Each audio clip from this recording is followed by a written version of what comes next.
جاوید بنیروال سره د ملګرو راغلی دی خاص ورته کوم چې راشم سره خپل شعرونه شریک کړي. بسم الله الرحمن الرحیم. دې مشاور شعر ویلم ګرانې خبرې کول وړاندې بهر شعر نو وایم چې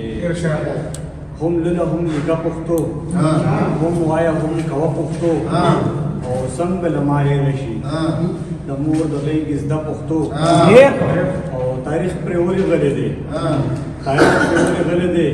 چې څومره د زړه پښتو او بس یو ځل ووایم چې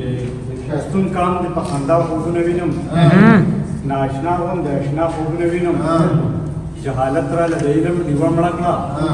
خو زه بیا هم د رڼا خوبونه وینم او جوړې بیا د سوکالۍ ورځې رادرومي جوړې بیا د سوکالۍ ورځې رادرومي نن سبا د روم سبا خوبونه وینم سر مې په سنګل زلفو کې ګوتې وهم سر مې په سنګل زلفو کې ګوتې وهم هره شپه داسې بلا خوبونه وینم او د کیکر نه لکه تمه د سیوانو د کیکر نه لکه تمه د سیوانو زه چې تا کې د وفا خوبونه وینم او دې نظام کې زه پاگل نه یم جاویده دې نظام کې زه پاگل نه یم جاویده چې مجرم له د سزا خوبونه وینم. زبردست ډېر ښه.